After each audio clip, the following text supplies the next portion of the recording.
All right.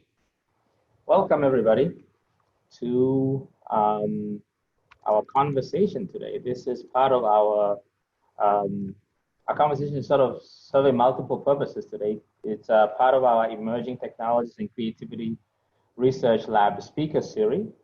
It is also part of a conversation we're having in class here at Oklahoma State on instructional design. My name is Tudalani Asino, and I'm an associate professor here of educational technology and also the director of our Emerging Technologies and Creativity Research Lab. I'm really excited to have with us Dr. Kyle Peck, who is a Professor Emeritus at Penn State University, my alma mater. So he was one of my teachers and also actually my committee member for my dissertation. So for my students, you can blame him for some of the reasons that I am the way I am. So I'm not going to really do a good job of introducing Dr. Peck. And part of that is intentional. And part of that is also because I just suck at it. It's intentional because I want him to sort of give a background of who he is and how he comes to this conversation and sort of his journey into our field, because I feel that often we get conversation with people who are prominent in our field and we don't get an idea of what their journey looked like. So I think that's really helpful, especially in the context of a class and the students that we have, to kind of see the people where they come from.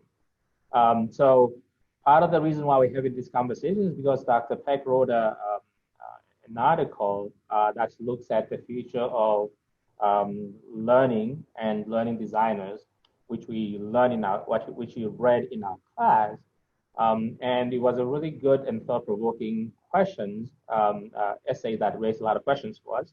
So we thought maybe having a conversation with him would be great.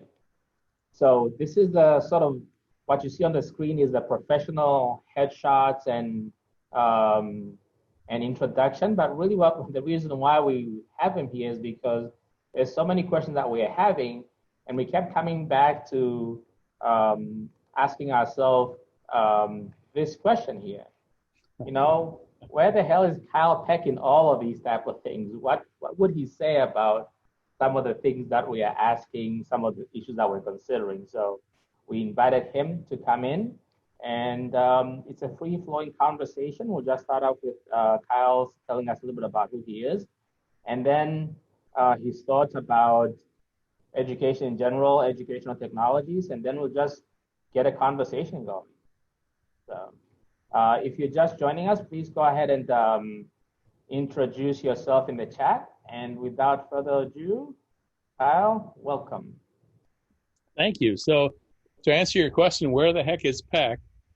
The answer is I'm actually in my loft, in my log house on 10 acres in Pennsylvania. I'm trying to drop the video. I'm trying to choose virtual background, no background. I'll drop that, get rid of that, none, okay. So I'm actually in my log house in central Pennsylvania. I have 10 acres in the woods, 20 minutes away from Penn State University, with all access to all the wonderful attributes of a college town. 15 minutes ago, I was in a restaurant. I was in a restaurant carefully, in a restaurant socially distanced. And then my watch said, yikes, you know, you better get here, notifications. I got my notification, I raced back here. Because 6 p.m. retired professor Eastern Standard Time is a little different than 6 p.m. normal. I've been retired for 2 years. But to get serious and answer Tunley's question, by the way, he's not just any of my former students. He was one of my exceptional students, and I was privileged. The privilege was mine to work with him. He's an exceptional man, and you are fortunate to be working with him. Puts that aside. I'll deny I ever said that. If any of you says I said that, I will deny it. But I do admire him and have great respect for him. Are you recording? I will be playing this back Yeah. for myself on those days that I'm not feeling so great about myself. Okay. All right. Anyway, I was a middle school teacher. I graduated from Occidental College in Los Angeles, I was a psychology major. I had a job. I was a football player, rugby, lacrosse, that kind of thing. But they gave me a job. They couldn't pay athletes where I was, but they got us a job. They got me a job as a noon aide at an elementary school, where I was in an elementary school and I was working with kids, and I loved it. And I decided that's what I want to do. So we didn't have a teaching credential 4-year degree. So I took a 5th year, got a teaching credential, and went into education. That worked out well, but I was at that point, I lived in a small mining town, Leadville, Colorado, in 10,000 feet in the Rocky Mountains, behind Vail and Copper Mountain and all those, in a working town, a little bit away from that. And that's when microcomputers came out. And I was in Leadville teaching, being a middle school teacher, when microcomputers came out. You can't relate to that because computers have been part of your life forever. But all of a sudden, microcomputers were out there. And I got one. I thought, this is amazing. This can be a teaching tool. So I wrote a grant, pissed off my assistant superintendent, who told me I had to go through the school district to write any grants, but I didn't know that. I got a grant. I got 2 TRS, Radio Shack TRS 80 computers in my classroom, 6th grade classroom. I did a model cities unit where they, I showed them how to use a spreadsheet, and one of them said, no, I was teaching them how to program to figure out how many hospitals they needed in this city. One of my students just said, why can't we use a spreadsheet for that? So we used a spreadsheet for that. I learned from them. From there, I went, University of Colorado brought a master's degree in reading to my small town. I took that, and when I introduced myself, they said, oh, you shouldn't, this is great. Get your master's in reading, but EdTech is for you. And so I took and I said, I'll go down and get another master's degree. They said, you don't want a master's degree, you want a PhD. So I said, okay, if that's what you say I want, I'll get a PhD, but I want to go back and teach because I love teaching. So I was a small town middle school teacher who they convinced to get a PhD. And while I was getting the PhD, there was an internship. And that internship said, well, if you're from education, you should do an internship in industry.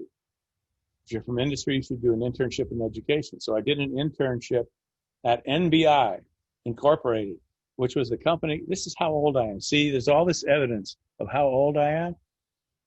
But this was the company that invented word processing. And they sold a word processor, dedicated word processor, in 1985 for $7,000, which is, by our prices, I don't know what that would convert to, but it was a lot of money. And all it did was word processing. So I did an internship there. I was helping them write their manuals. I actually ended up running the team that wrote the users' manuals for word processors. And then, boom, change happened. And Apple introduced the Lisa, which is before the Macintosh. You've probably never even heard of the Lisa. Then they introduced the Macintosh and the WYSIWYG interface and multiple windows on a screen at one time. My company tried to chase that, but our engineer CEO said, nobody will ever need more than 4 windows open at once. So we created a competing thing that only allowed you to open 4 windows. We got blown out of the water with the IBM PC, then the Mac, and then, one thing after another. So I got caught up in the industry at that moment. I was managing the training and development. I ended up running the whole training center for that company. And then that company just kind of got eaten up by the pace of what was going on in the industry. But while I was there, and believe me, I'm not gonna rant for much longer. So I know this is one-sided and I want to get away from this very soon.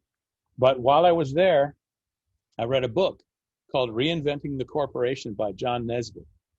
And Reinventing the Corporation had a chapter 4 that said Reinventing Education. And it asked the question, what would education look like if we were to invent it for the first time today? In other words, what if we didn't have precedent What if we didn't know that kids are supposed to be divided by grade and 25 in a room and 7 separate subjects? What if we stopped and said, all right, wait, what do we want kids to know and be able to do? And what's the best way to make that happen? And even at that point in 1987,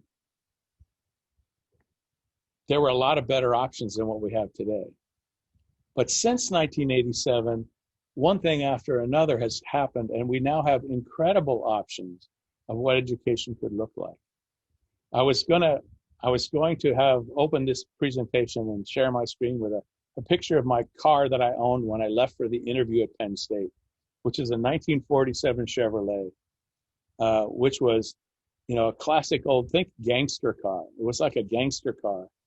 And 40 years, that was 40 years earlier. People were driving around in gangster cars, if they were even driving. 40 years later, I went to Penn State. 40 years from that point is almost where we are now. I had a nice 30 plus years at Penn State. And when I got to Penn State, one of the articles I had published was how to connect an Apple II computer to a slide projector, so you could bring up images based on students' answers, right? That's how far back we were in 1987. From 1987 to now, we've had incredible innovations. Think about transportation, from that gangster car in 47 to now, where we're just one step away from driverless cars. And if you think about our field and everything that's changed, I was able to connect computers to slide projectors in 87. And then pretty soon we had floppy disks. I don't know if you know what a floppy disk is, but think of like the cardboard on a package. Here's a printer cartridge. Think about this kind of cardboard. And inside is a magnetic disk. It's just a flimsy piece of plastic. But we had magnetic disks that were about 12 inches by 12 inches. I'm looking at my fingers there. I should look at them here. 12 by 12. That allowed me to do interactive video on a floppy disk that was this big, a special disk drive, 1987.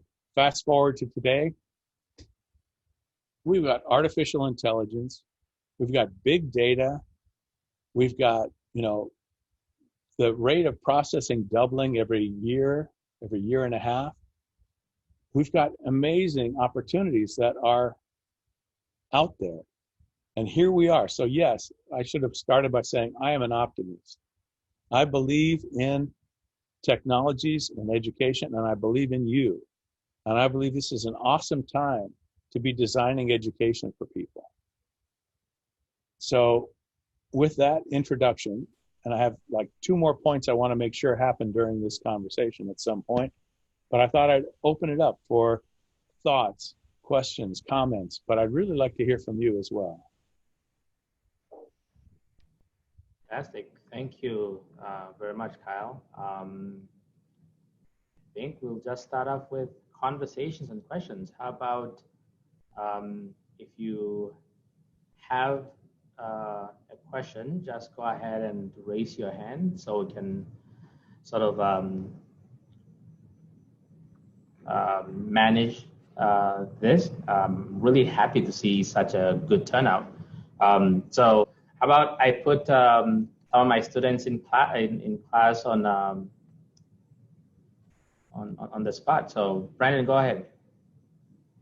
So I think it's interesting that you started out, well, you didn't start out with this, but you mentioned it, and it was really kind of geared towards the question that I had for you. So let's say that you apply the question that you read in chapter 4 of the book today. What does it look like? What does education look like?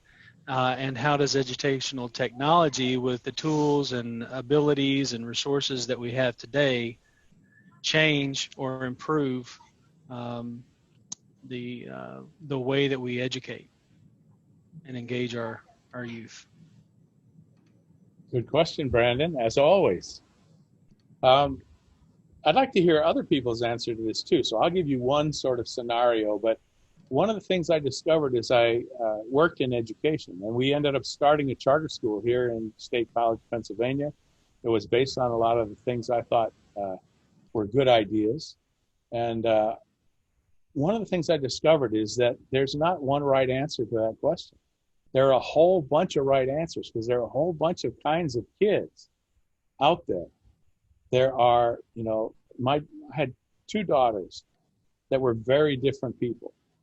We moved into a new house. One of them ran across the yard, just touching one fence and touching another and just experiencing the physical space. Another pulled out a yellow pad and was basically classifying the plants that existed in my new yard. One went on to be a systems analyst. I think you can tell which one that was. And one went on to be a historic preservationist. And the fact that we put both of those kids in the same kind of experience for more than a decade is kind of crazy. So first of all, I'll give you an answer that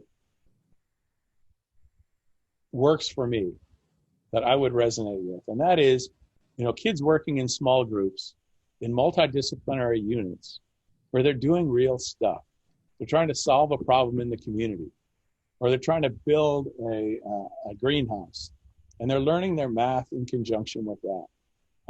They're supporting each other. One's maybe a great artist, one may be good in other aspects, but they're seeing the value in each other for the different things they bring to the table. And that's one scenario, but there can be many more. Brandon, I'll put you back on the spot. Although the rest of you don't not ask a question because you fear I'm going to put you on the spot. I know there's a risk in this, but I also know Brandon.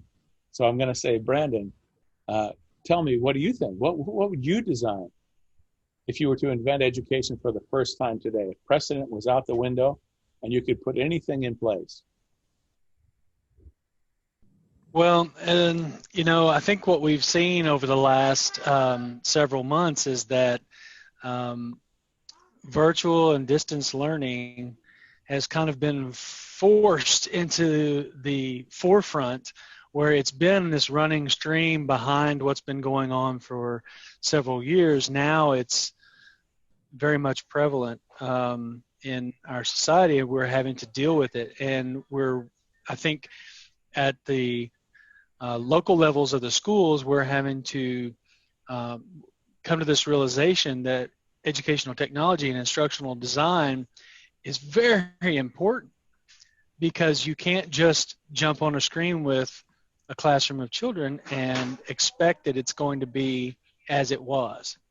So one of the things that I work on right now is with augmented reality, a challenge that we're using to have students designing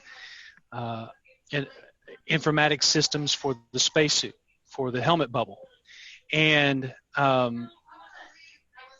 sorry, I got kids in the background. It's kind of distracting me at the moment. No need to apologize. But I see there's definitely some utility. There's something there in creating within an augmented reality environment and mapping that environment and engaging with each other through a distance learning opportunity, that there's this collaboration, even though it's on computer. It's collaborative computing and learning through distance learning together. And so I see that as a technology that is right on the edge, and there's so much, potential there and how it might be used in learning environments with students in a distance environment. Thank you. So to summarize my perspective on this, there are lots of right answers to how we might educate people. Anybody else want to offer one? What would education look like if you were to invent it today for the first time? And it can be for any, because I brought up that bit about my daughter being different, because you might say, hey, for this kind of student, let's do this. Or for this kind of student or learner, let's do this. So anybody else have anything they want to share?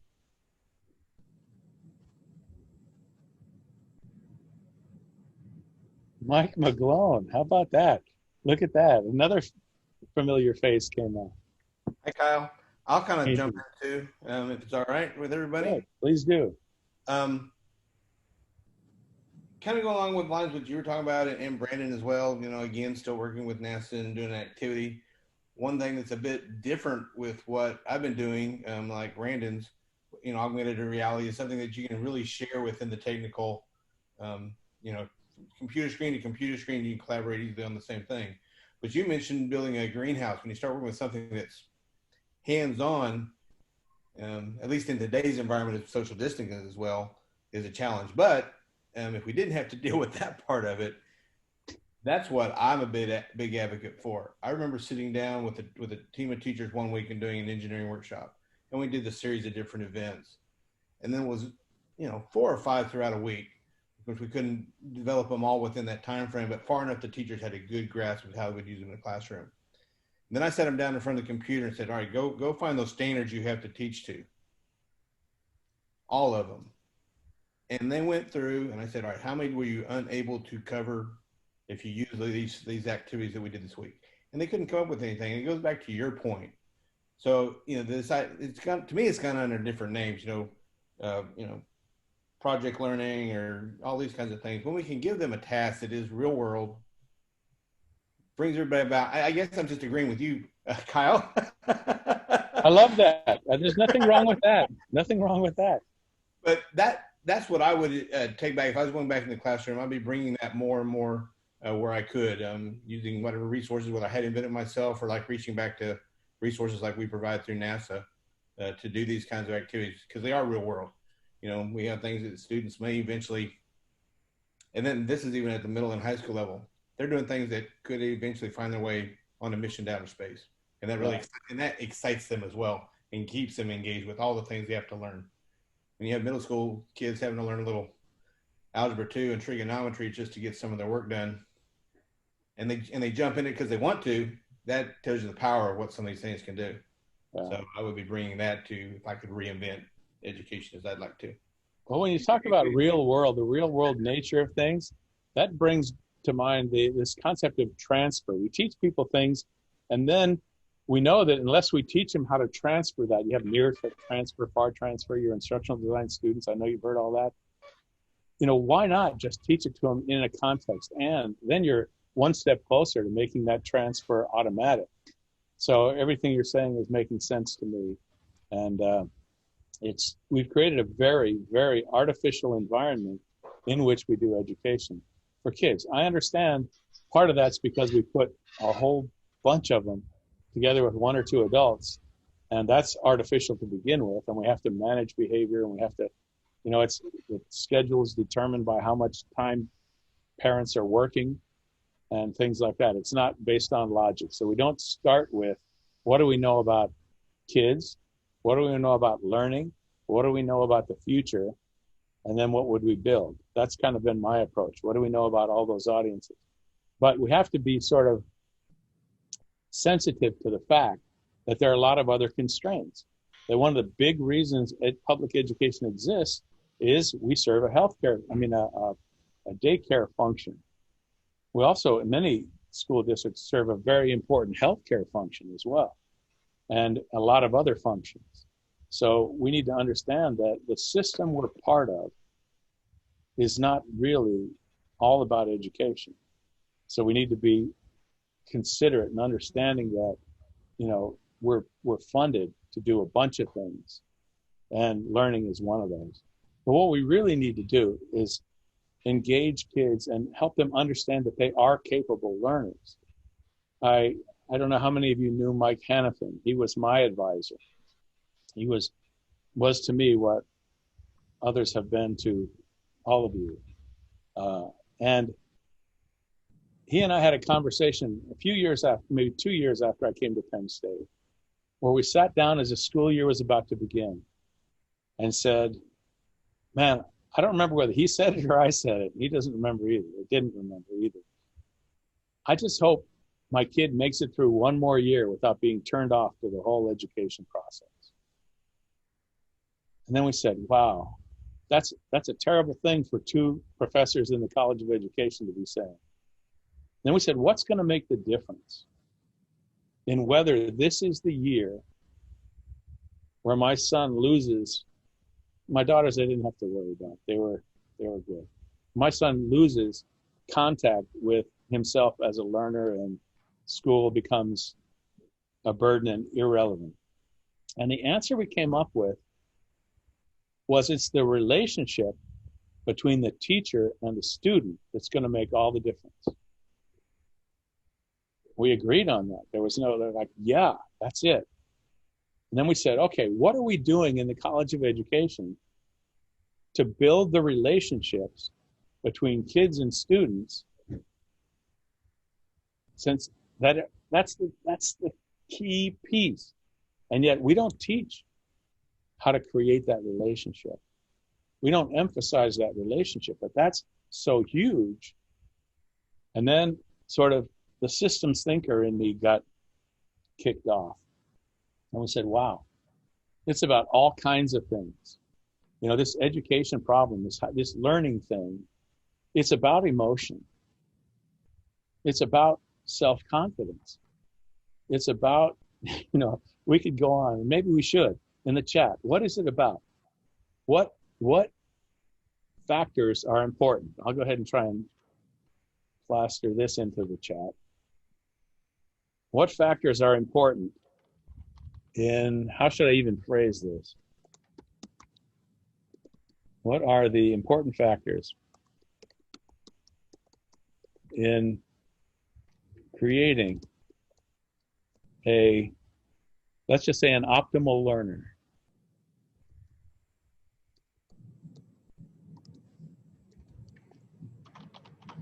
By the way, while you're answering that question, I'll say that one of the things I realized, I had one of these epiphanies, one of these aha moments, when I thought, man, as instructional designers, there are really three parts to this. There's a teacher, there's the curriculum or the design or the instruction, and there's the learner.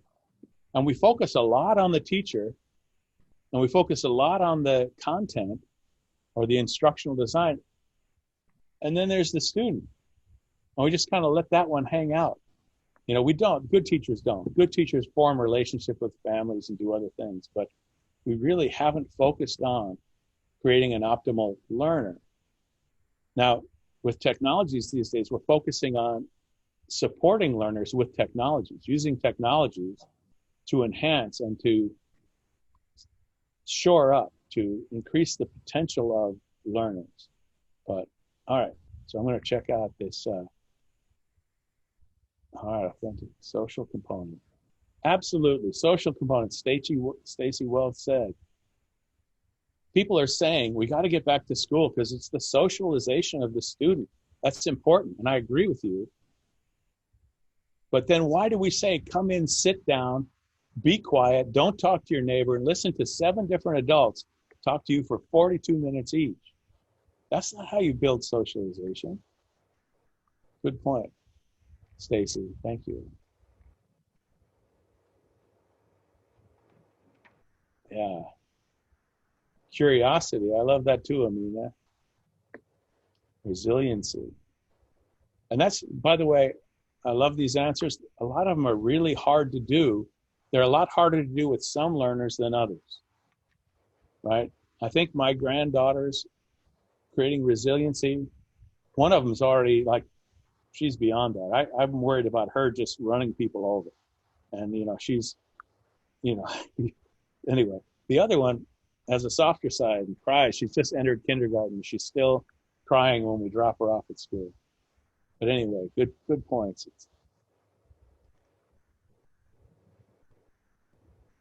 Yeah. Engaging personal interest, Cosette, that's really good too. Differentiating instruction. I like all of these, but engaging personal interest was huge. So I was part of creating a charter school here in State College, Pennsylvania. And that was kind of our big thing. It needs to be project oriented. We need to give them lots of opportunities to say, this is who I am. This is what I want to know. This is who I want to be. This is something that interests me. And then supporting them and chasing that down and learning what they need to do to learn that. You know, we just sort of have this master list, the standards of all the things everybody needs to be able to do. And I'm not opposed to that. But where did that come from? And is it Is there a way we can organize it as a checklist that kids need to master, by the time they get out of high school, rather than saying, okay, because it's the third Tuesday in March and you're in third grade, this is what you're learning. If we just needed to say, let's make sure everybody can be a persuasive writer, a descriptive writer, maybe creative, these kinds of things. And let's look for building a learner profile that includes all of these things and evidence of these things. Maybe not even all the evidence doesn't even match. Your evidence and mine might be different for different things, like resiliency. I think that's a good one. Why don't we measure that? Well, I guess I used the word measure wrong there. Why don't we try to track that? Because it's not measurable. We're comfortable with things that are quantifiable. We're not comfortable with saying to a parent, your child doesn't appear to be creative or resilient. Anything we can't really put a number on, we've kind of walked away from. And that, I think, is another real shortcoming. I'm going to read some more of this chat. Anybody wants to jump in and say something, please do while I read the chat. And I'll listen. I think, Kyle, what I'm finding interesting about all of these comments is that they're all focused on relationships. It's not about things or tools or technologies. It's really about relationships, interpersonal relationship. I'll probably argue that everything that has been said is interpersonal relationship dependent. So, which is interesting from not necessarily surprising, but given that this is a lot of people who are around educational technology, learning design, instructional design, and everything else, we haven't really heard anything about things and tools. Yes. Maybe we should go there. Maybe we should ask people to, so technologies, do they help or hurt the development of the personal relationships that might be at the core of successful learning experiences? So I was going to jump in a minute ago, but I think it depends on how they're used, and I think it depends on the experience that they provide, because when you brought up just a moment ago, Dr. Sino, about relationships and how what we've been talking about is a building of relationships. Relationships are built from, at least what I'm thinking, from experiences. And experiences with our environment, experiences with the people in that environment, the people that we are connecting with. And so I see what Mike was saying earlier about, in the hands-on components of what we do with students, because they have an experience with it, it's tangible, and they are doing, right? It's an active learning. And then I also see with technology how you go to a classroom, but you're not in the classroom. Let's say you're in Egypt, or you're somewhere else halfway across the world, and you can do something hands-on within the technology. So I think it's how we use the technology that determines whether or not it's of benefit or of the detriment. Thank you, Brandon, for that great contribution. I'm the only one old enough to remember. You've probably heard of Groucho Marx, but he used to have a show. I'm trying to remember what it was called. I don't.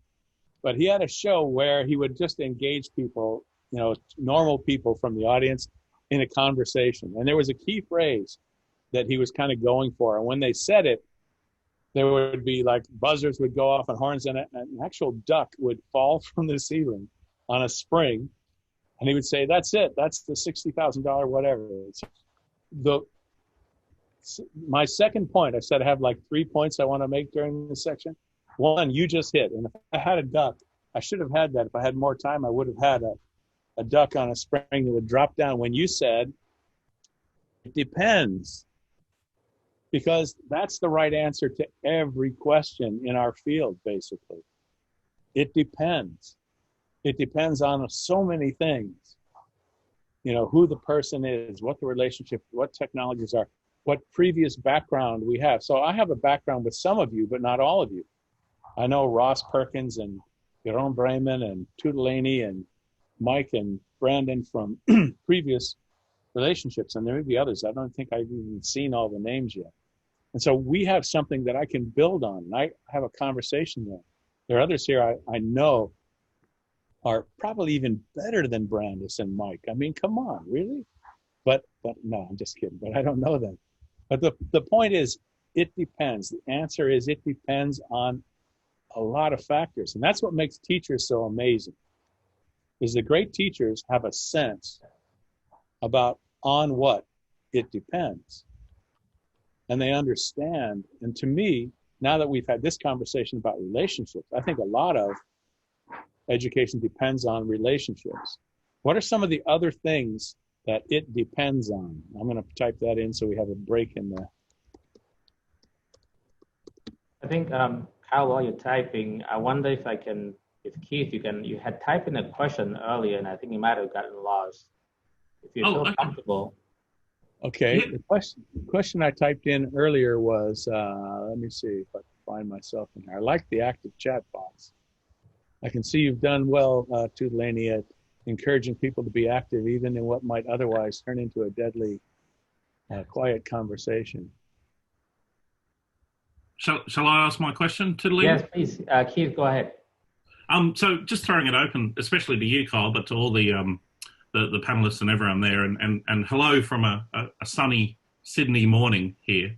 I'm just taking the conversation just in a slightly different direction. I'm interested in the way that we prepare educators, learning designers, instructional designers, all of those education and education adjacent roles to work in an environment that is changing so incredibly rapidly. I mean, there's a lot of focus, and there should be, on how we prepare students for this world that is changing in the way, that we can barely imagine.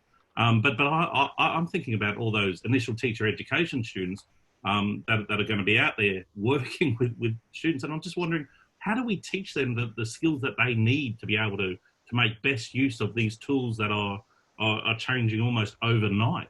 What does a program that embraces that notion look like? I'm just not convinced that there are many programs that do that fantastically well at the moment, but I'm happy to be proven wrong. That's a great point, Keith.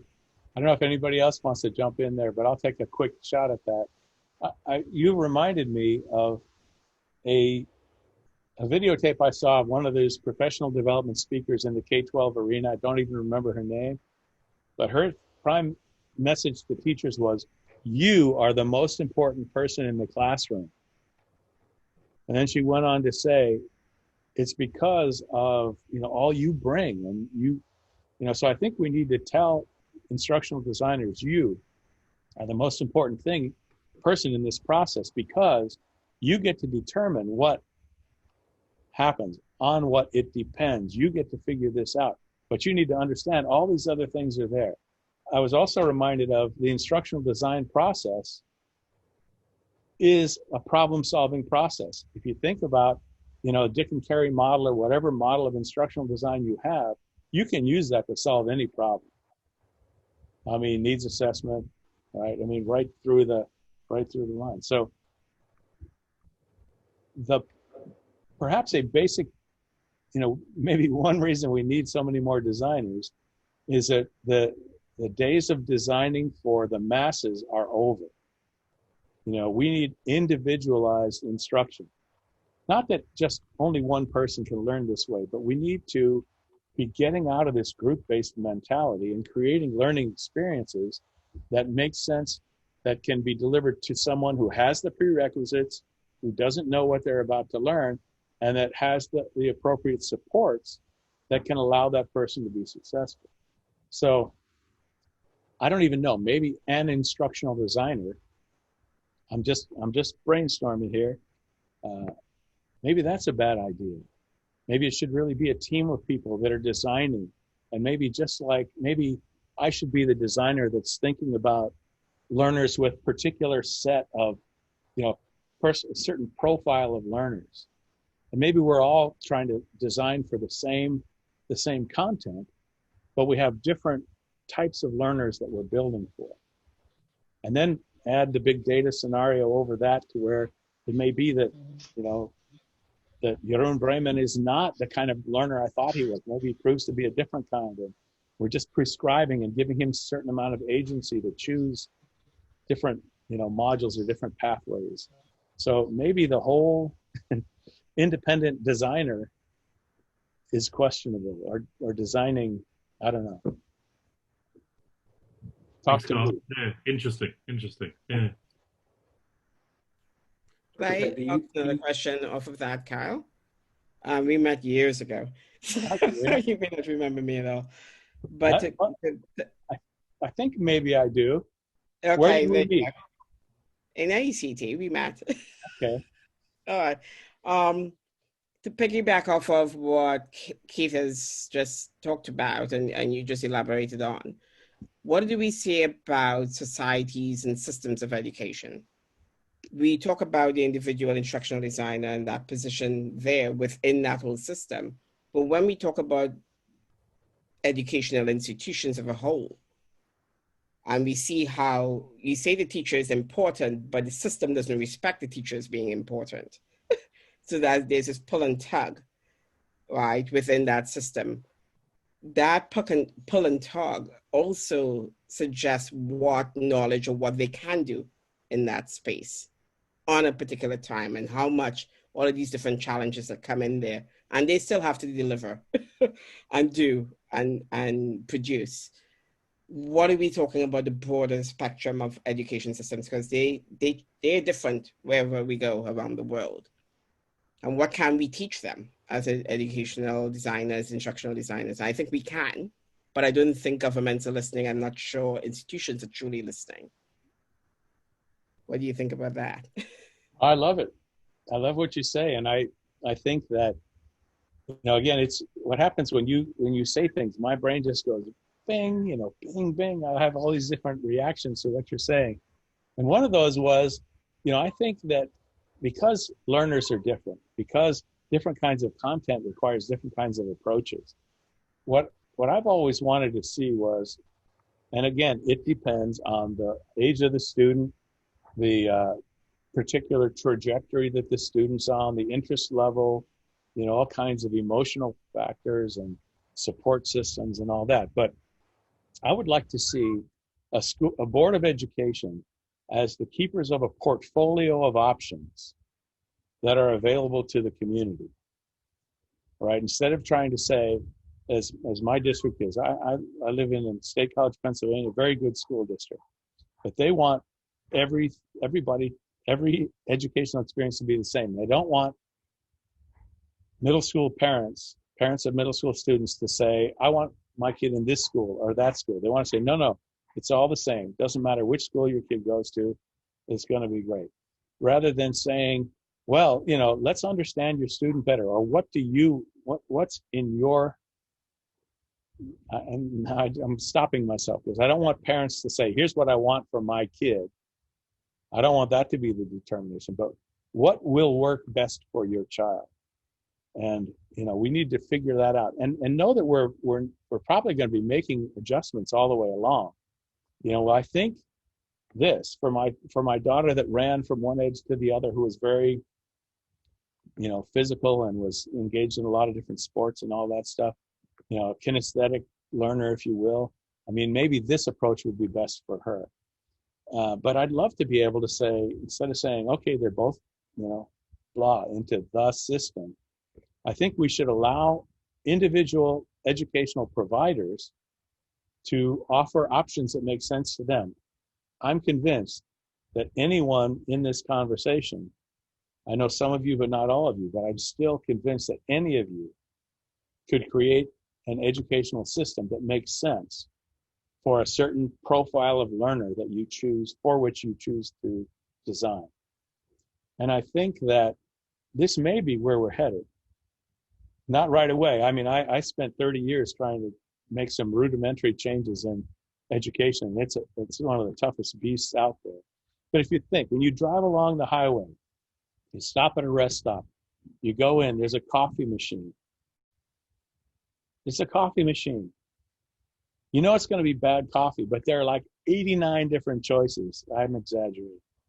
14 different choices of the bad coffee that you can get out of that machine. Why? Because people love choices, even about something as simple as bad coffee, right? Now, when you look at something like education, why is it we have one choice for education, unless we want to pay again for it? But we have so many choices for everything else in our lives. You know, education needs to be modular, and people need to be able to shop for it. Perhaps, you know, I've had presentations that even say use like an Amazon.com style thing where you need to learn X, and you go online and you read reviews, and it might even have your profile, just like, man, so many online vendors know so much about me. They don't know as much as they think they know. Just because I ordered a colleague, and you NASA people will know, when a colleague of ours had cancer, I ordered for her a tiara and a magic wand, and that changed my buying profiles on Amazon for quite a while. But Amazon knows a lot about me, and they sell the information to Facebook, and I buy something on Amazon and my right-hand column in Facebook changes, and, you know, there's a lot of data. What if they did that in terms of learning opportunities? What if they knew that Keenan over there was, you know, was a kinesthetic learner, or at least a visual learner, and had a very short, you know, fuse as far as wasting my time? Don't waste my time. I want everything netted out. You know, give it to me. You know, help me see it. And if he could end up reading reviews and saying, okay, I'm going to take this module on X and read some customer reviews, and have those reviews not just be random, but be people like him. So people like you taking this course had this to say about it, or this option. And what if, instead of getting a degree from one institution, we could all take, you know, AECT or some other organization could agree, this is what a designer needs to know. And they might find that, you know, Boise State is an awesome place for you to get thing X, and Oklahoma State is another great place for thing Y, and Penn State is here. And why not let us, instead of trying to teach everything to a few students, try and teach what we do, you know, stay in our sweet spot, and have everybody get, you know, what they need from someone else. That's just an example. And you know, maybe other people would like to comment on Camille's question there. I know you put my name on tonight, but I don't really want to dominate the conversation here. I think I'm going to pick on Yvette and see if you can chime in a little bit here. You had a good question in there earlier, if you're still around.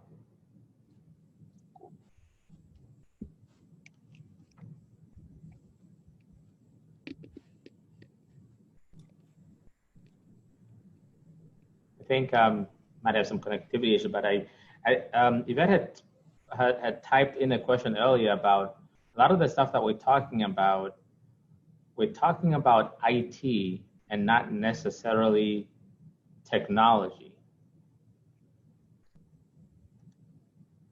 So I guess that's sort of the question. Is there... Muted now. Okay, go ahead.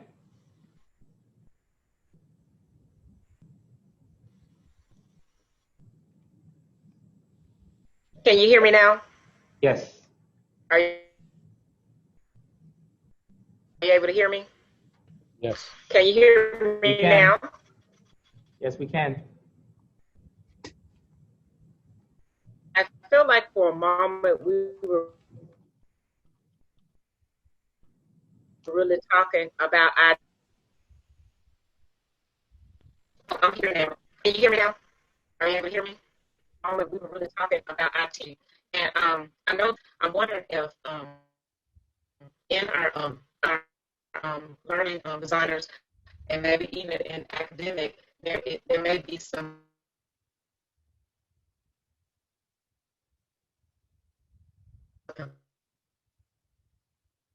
confusion,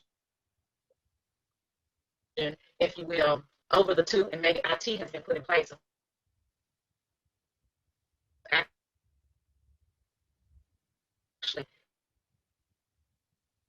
actual technology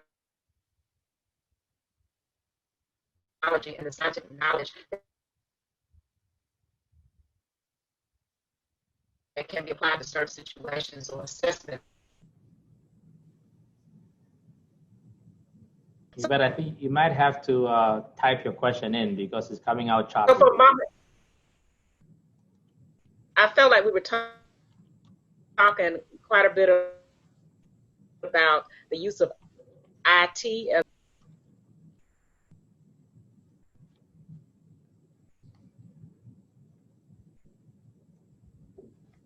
I think while Yvette is typing in, I'm going to take liberty and Kyle, I'm going to push back on something that you said earlier, and you've done this a lot in your work and writing. This idea of individualized instruction, a lot of choice that the learners have. So my pushback is number one, how it's like is it a matter of that sounds very idealistic. Can we actually accomplish it and be able to give every learner this individualized learning? And anybody who has been in the classroom also know that a lot of students don't like all these choices. When you ask them to do A, B, C, D, like, no, I just give me my syllabus that has everything outlined so that I can know what I need to do. So is what you have been sort of pushing just idealistic? Yes, you are correct. So one of my strange experiences at Penn State was just that. So I was teaching an introduction to technology class, how to use microcomputers or something. And I decided that, people were very ready to move at different paces through the content. And so I put things online in one form or another. I don't even remember how it was. And I allowed people to move through, and they said, hey, wait a minute. You're not doing your job. I'm paying you to teach me. I don't want to have to do this way. And I'm saying, wait, you're capable of moving much faster. Some of you are capable of moving much faster. Others of you will need help, and I'm here to help you. And they didn't buy it at all. So I guess I'm going to go, instead of saying, yes, you're right, I'm too idealistic, I will say instead that the answer is, it depends. It depends on who the student is. I think a lot of these fine people that we have with us here today, and it also depends on what the topic is and who the other students that they might be learning with. I believe that in a situation like this, the each other is potentially more important than the faculty. And I used to say to people that applied to Penn State, I don't know if I did to you or to Jeroen or other students that came through here, but I know I've said to many people, we have a great faculty here. We really do. I love everybody who's here. We're very functional. We get along. We're capable. We're all experts. But there are a lot of places that have really wonderful faculty. What I want to impress upon you is the students that we have here, the people you'll be interacting with other than the professors. That's a huge part of your learning experiences. So, it's everything that comes together. And so one of the things, as I thought about technologies that I considered, is how do you allow people to move at their own pace through content and still have peers with which to communicate? So again, we're not there yet, but if you think about how on Facebook, you can tell which of your Facebook friends are online, right? So wouldn't it be nice to know, to even develop a cohort that maybe is moving through things together, at least know who else is there studying thing X. I picture like a curated content that's sorted by, this is how, yes, I am idealistic. So I'm going to go back and say, yes, I'm idealistic, I'm optimistic, But here's what I see. So learning objectives, learning outcomes. I want to be able to X. So I'm an old school guy, as you can tell, but I still think the learning outcomes drive everything and categorize everything. So what is it you want to learn? Okay, you want to learn thing X. Okay, so here are all the different ways people have been trying to teach thing X. Here's some things developed by, Kent State. Here's some things developed by Notre Dame. Here's some things developed by Penn State. Here's some things developed by the Khan Academy. Here's some things developed by, Jeff, who lives with his mother, which is a movie I saw the other day, which is good, by the way. Anyway, and here's this curated list. And then you'd be able to sort that list based on other people like me, so it would go back to that set of characteristics. Or I made things up about Keenan and what he's like, but the machine would know about me. I'd say sort these options based on what you know about me. Which of those do you think is going to be the best? So I'd look at that and I might say, okay, I think the one by Jeff, who lives with his mother, is going to be the best for you. And I might say, you know what? I still want to get that badge. I'm a big fan of digital badging and micro-credentials, by the way. So to be micro-credentials with all these things that are really important. I don't want to get a badge from Jeff, who lives with his mother.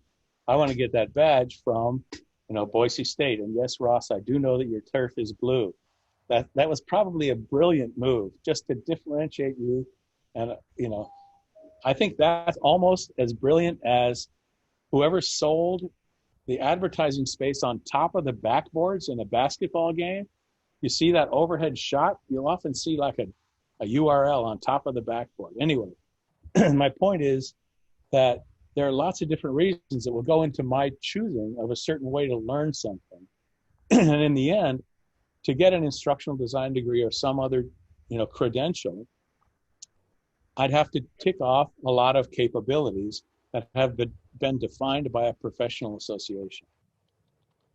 Take out, move from our context to a public school context. To get a high school diploma, I should have to demonstrate a certain set of things that are defined by some organization.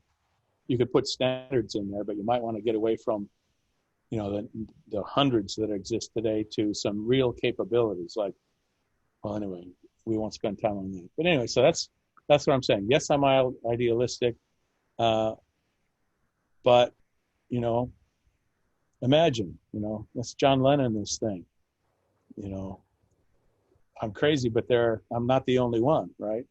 And the technologies are moving fast enough to allow you guys to envision something that is more effective and maybe work for a company like Newton, Knewton, or some other company that's taking technologies and individualized learning and trying to bring the two together. Or other companies that are bringing AI to the table to help understand me as a learner and content. What if AI understands content better than I do, understands me better than I do? So, I see, John, I see you nodding your head with the AI comment. I'd like to hear from you about that. Jump in, please.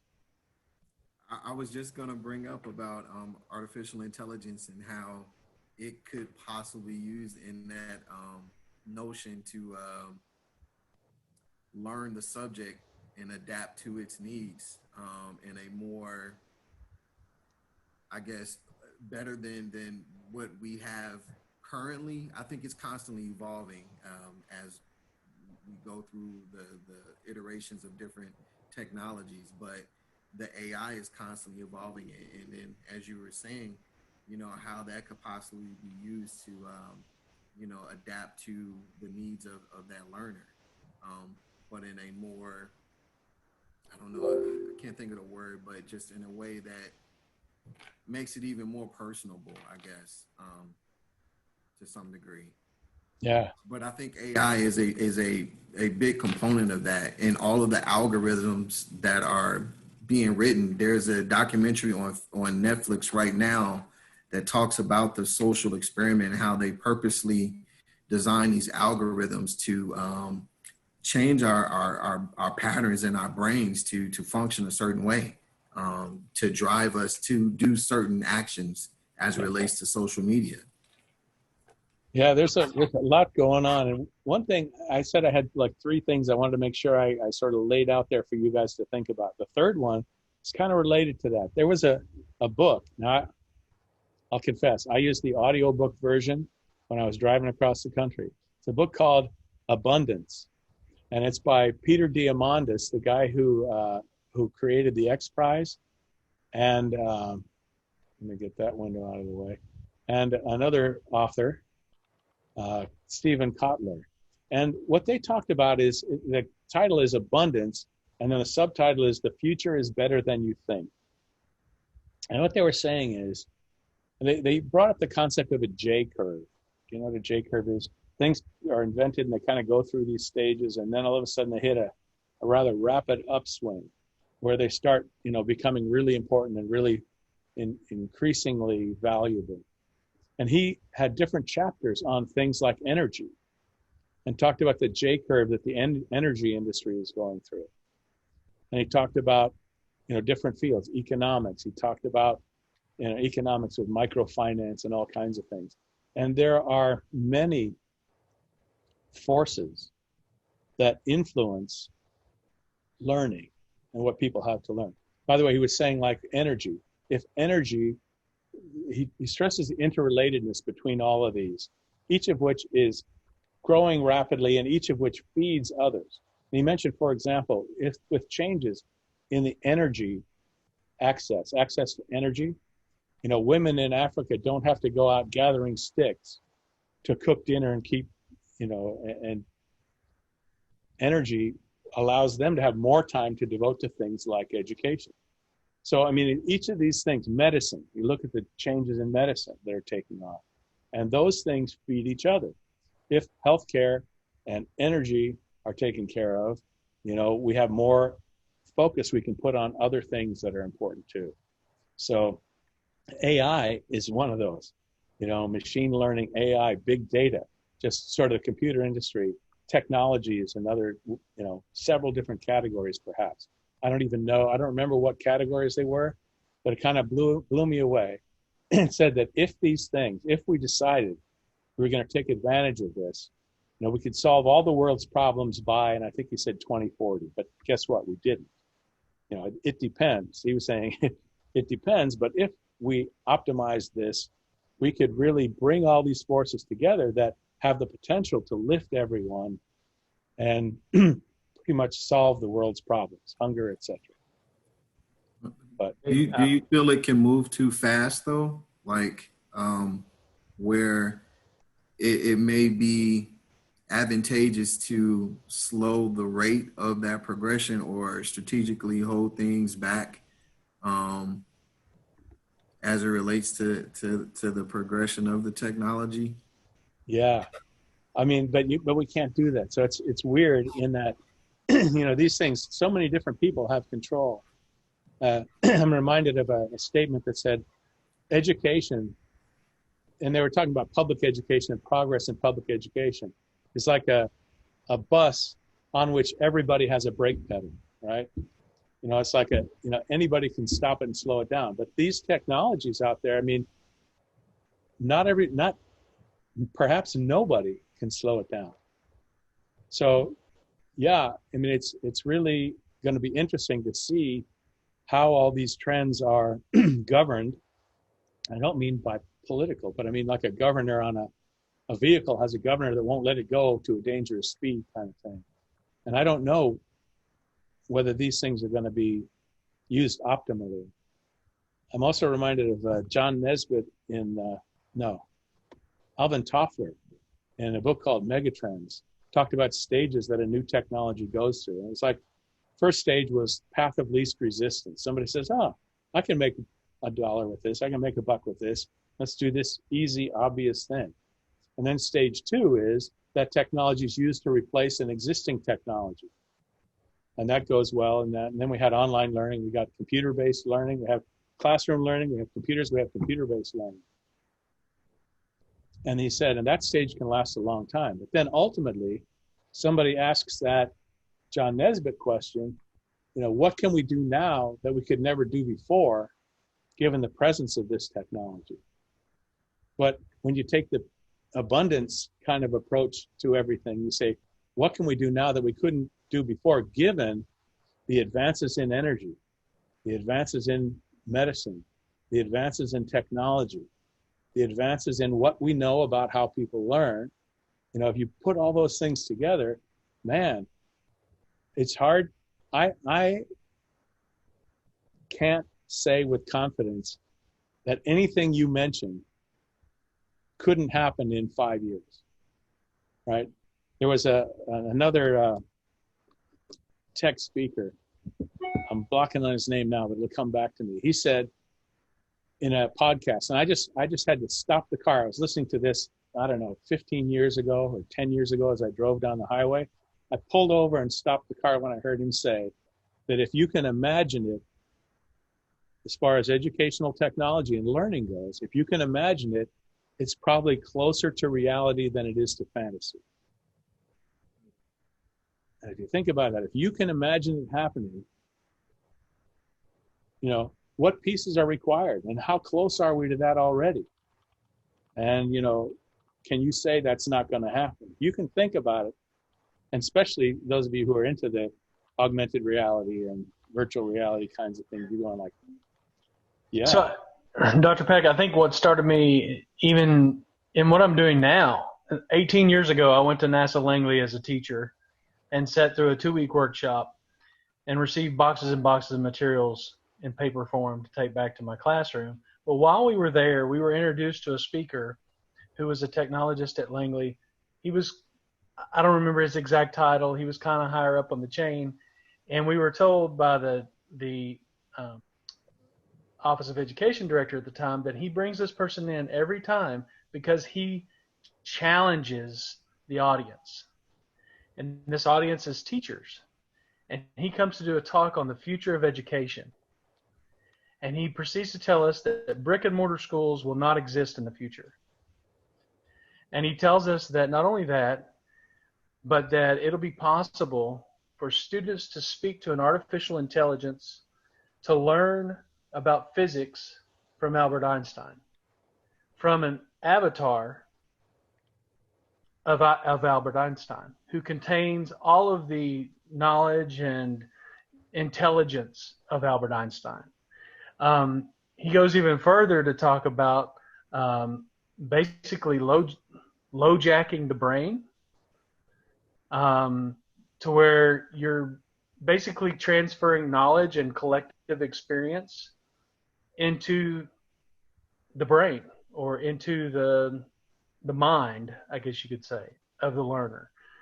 He had so many examples, and this still as vivid in my mind today as it was then because it was so challenging. And I can remember one of my teacher participants that I had selected for my school to go with me because I needed like a team of people to qualify for this grant in order to be able to even do this experience.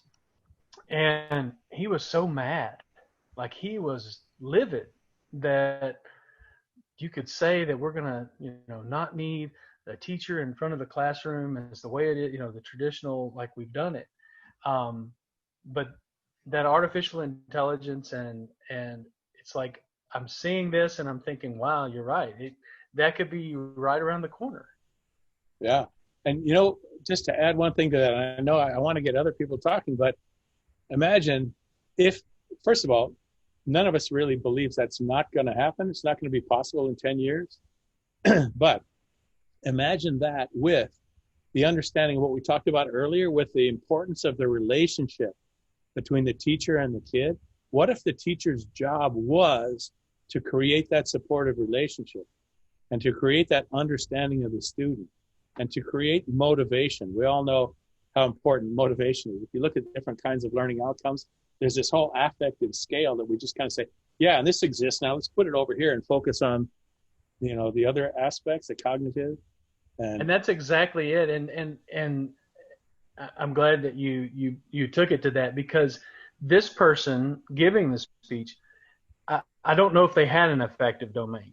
Like this person was just, they were like a machine. He told us that the cyborgs are already here. And we thought he was one of them. Defective affective domain. Yeah, we thought he was one of them.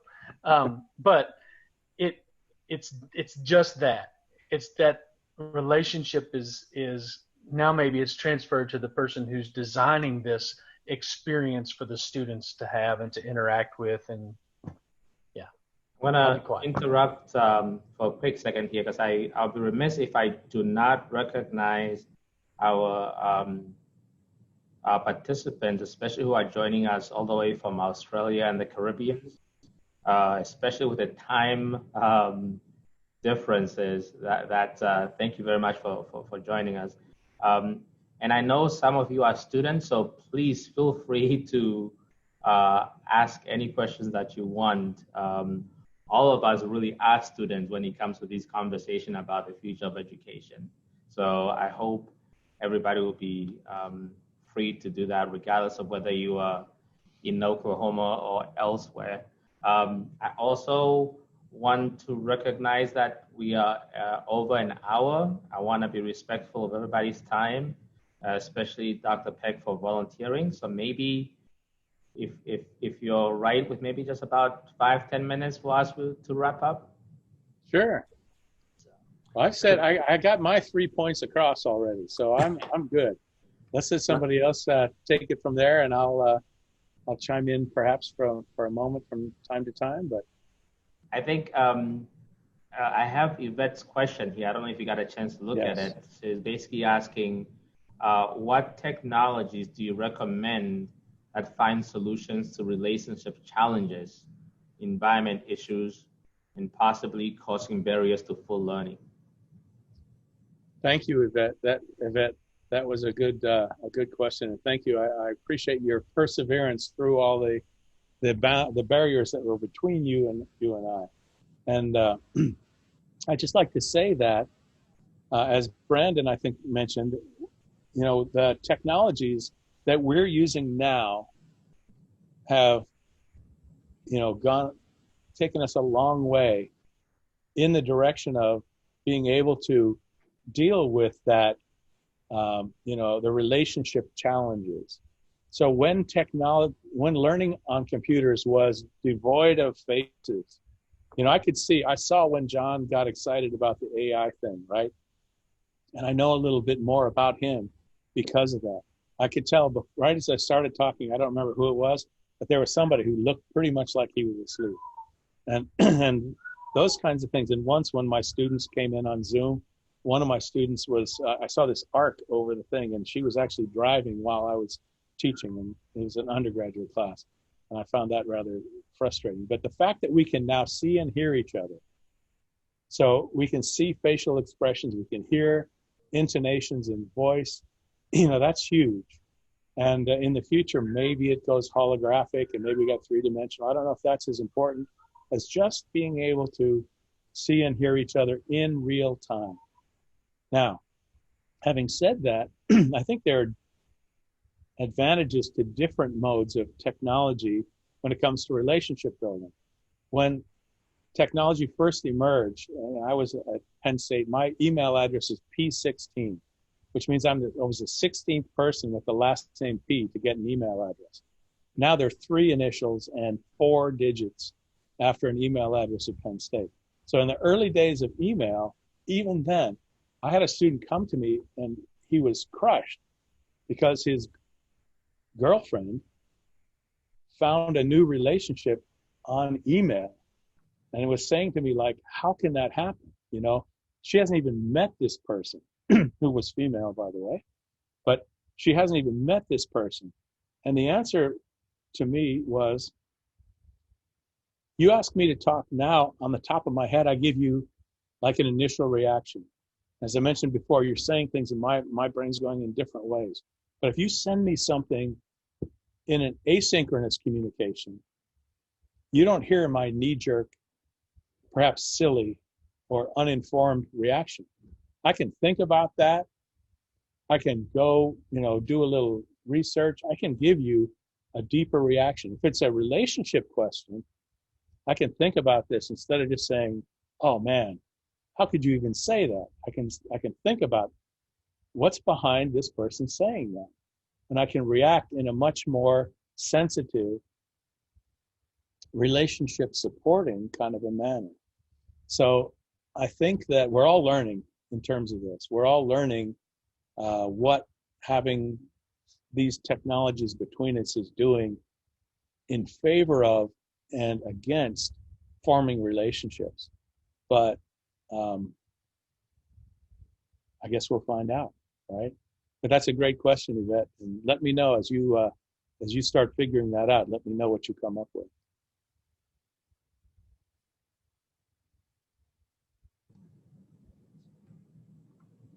All right. Additional questions, because if you don't ask them, I'll just keep talking and ask more questions. I'll never run out of them. I see one just popped up from Jenny, which is an interesting one. I don't know if you think we have time to go at that one too, Delaney, but I'm willing to take a swing at it, or have anybody else take a swing at that one. I think that's a very interesting one. You know, what if it's not everybody who has access to these technologies? You know, it was one thing when technology was trivial, when it was, if you finish early, you can go play Oregon Trail in the back of the room, right? But it's different now when it's your access to the world of information, access potentially to support, and access to relationships, and access to, good question. I'm not sure I have the answer to that. But it's more important than ever. And I think politics is starting to understand that. If we can move politics further away from corporate profit motives and into service, like we had, I said, unfortunately, you know, a postal service. The country decided it was an important service. We're going to make it available to citizens everywhere, right? Education, we said education should be available to everyone. And we would say, you know, the quality of education has to be consistent. Well, it never has been, because it's left up to local tax structures to support it. But I think that access to information technologies is so important now. And this pandemic may have done us a favor in terms of expanding that. I know in our school district now, everybody took a Chromebook home from the school district. And we'll see. Other thoughts on that? Yeah, Dr. Peck, I was going to ask a question about whether it's access to technology or whether it's schools as kind of legacy systems as they are today. If you find something that can disrupt to the extent that it feels like COVID has, I can't imagine that there's been anything in public education that has been more disruptive to a model that kind of respected bricks and mortar. And so I wonder, I think about what will we talk about a year from now, 5 years from now? You know, is there a different perspective of what it means to educate our students and how those relationships are built? And do we transition from traditional teachers to learning coaches and learning managers and instructional? It's just a different mindset. And so maybe we end up, you know, when you talk about it depends, maybe we end up with more models than we would have ever imagined in a public education construct that otherwise was so constrained by how it had always been, and maybe unlocks new ways of thinking, and we lessen our constraints of standards and our focus on assessment the way we have been, and all of a sudden we feel like students and families of all types can be more successful.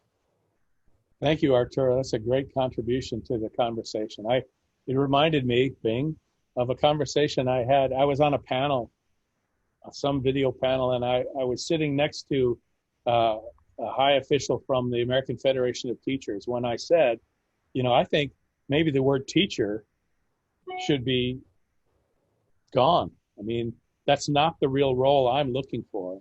It's not just someone who teaches, right? Or professor, even worse, because that's like to be up here and being, you know, teacher. But maybe we should get rid of that. And he fought that really hard. But I've always, you know, liked other terms. You used the metaphor of a coach. I've been looking for a long time for metaphors. Travel agent is one that I kind of like. Somebody who understands where somebody wants to go in terms of learning and develops a set of options for them that they choose from and so on. So anyway, yeah, I think there is a new metaphor for, or a new role required. One more quickie. Paul Welliver was one of my heroes. He was a Penn State professor, and he once wrote a thing that said, we are the professors in a failed profession. We should close the College of Education, have a press conference and close the College of Education and say, we're no longer creating teachers. Thank you very much. Goodbye. And then a week or two later, hold another press conference and say, Penn State would like to announce that we are now creating educators for this new role. And if you want a teacher, great, go to someone, but if you want somebody who's ready to do this new job, come here. So he was a radical that made me look pale. But anyway, thank you for your contributions. I think I wanted to highlight something that Jenny said earlier there about the inequalities that educational technologies tend to also replicate, because not everybody can afford all of these things. And it's linked to what George had said earlier about that it depends on economic situation. And if your school's budget is basically based on the taxes that you pay in your community, those inequalities will continue, because if you do not have a big tax base, you're not going to be able to afford some of the things that we're talking about. So that's really other important thing there to keep in mind. Kushal, I see you have written in there, but I wonder if you can ask your question out loud. Okay. Hello, Dr. Peck. First of all, I would like to blame you because Dr. Asina is my advisor. So, Dr. Peck, you have seen a lot. Yeah, I just started, so you have seen a lot of change in the technology. What factor do you think everyone should look at while they are trying to analyze what future is going to look like in terms of education technology? And also, you mentioned about self-driving car and AI at the beginning of this webinar. So what media do you think as a education technology student I should look at right now that people are not talking about or are not too excited? Well, I'll start with one. I mean, I'm not thinking of too many, but I'm going to start with one that I think has great promise, and that is using AI to watch a learner and to detect emotions, right? So if we're going to individualize, and students are going to be watching videos and reading text and learning things, there was somebody doing this at, I forget whether it might have been Notre Dame, some Midwestern university. I'll figure it out. But anyway, he had NSF grants to have this webcam vision of me analyzed by a computer, looking for things like boredom, frustration, anger, excitement, attention, those sorts of things. And if a computer can understand what I'm feeling, what I'm learning, we're getting there. We've been doing that for a while with multiple choice questions and whatnot. But if a computer can say, it looks like you're confused, what part of this do you not understand? And with voice recognition and voice synthesis now, it's really not too hard to believe that they could say, if they just see that I'm, reacting in a certain way to an image or a text or a passage or a video or something, if they can detect confusion before I get frustrated and just leave, right? If they can stem frustration and maybe offer me a different path, maybe if it understands, I never took calculus, right? Because I had a row with my math teacher in high school, and that was it, man. Boom. You give me anyway. So if it says, oh, you haven't taken calculus, well, maybe here. And then it would look through its database and find things that other people who had not taken calculus were successful with. So I think that AI understanding the learner better and maybe helping the learner understand himself, herself better. So if you can tell me things about me that I don't even know, tell me who I am as a learner, because I haven't been paying much attention to that. So that's one thing that comes to mind. What are you thinking? Have you thought of things or? Yeah, actually, I agree with your point. Like before, also when you asked about what are the things that we should consider while basically designing a course.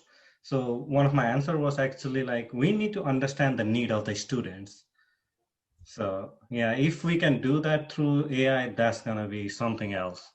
And maybe even there's that relationship thing. So I've seen a few movies that I'm not saying it's going to be like this, but there are movies where people form a relationship with the AI person. I think one is called Her or She or something like that. And people fall in love with the Siri-like voice or something. But I mean, what if, and there was even a Barbie doll that kids were going to be able to talk to. Mattel actually made it, and it worked. They would talk to it, and like Alexa, when you say, hi Barbie, it's me, Kyle. She would say, hi Kyle, how was school today? I would say, oh, it wasn't very good. I got confused or whatever. But parents freaked out because if a kid says, I'm not happy or I'm mad at mom, right? That goes into the cloud, right? And now the cloud knows that the kid's mad at mom. Or I'm mad at mommy because she hasn't been home. She leaves every evening at whatever. So the parent reaction to that just scuttled it. But what if, instead of being used in phase 2, where now they're trying to use it for how can we quickly make a buck with voice synthesis, voice analysis, these technologies. What if they said, what can we do now with this? And what if they understood the crucial nature of that relationship between the learner and, I'm going to say, the support system? And what if we could create a relationship, a support system that was worthy of a human relationship? Maybe that's another one.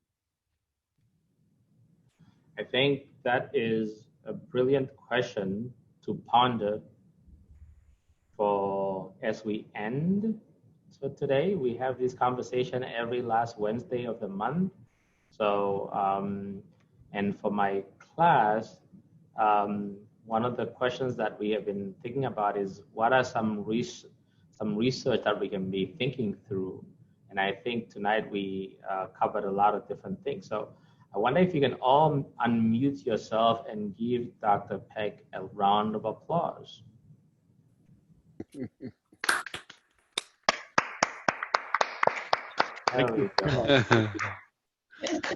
And I'll just say that, I enjoy this. And if any of you want to extend the conversation, you have a question or anything, send me an email. I'm kpeck at psu, as in Penn State University.edu.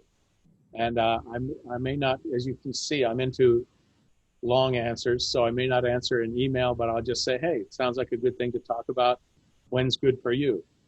I haven't been busy for 2 years. I have things to do, but I'm not busy. So if you want to talk about things, let me know. Thanks. Kyle, thank you so very much. The next time we meet, beer's on me. Oh, good. How many? Very good question. We'll ponder that too. All right, good. So thank you, everybody, for joining. At least a growler, right? We'll see. Thank you. It depends on what the beer is, what the alcohol content, how many I had before, etc. All right, thanks, folks. Thank you, everybody. Thank you. Be well.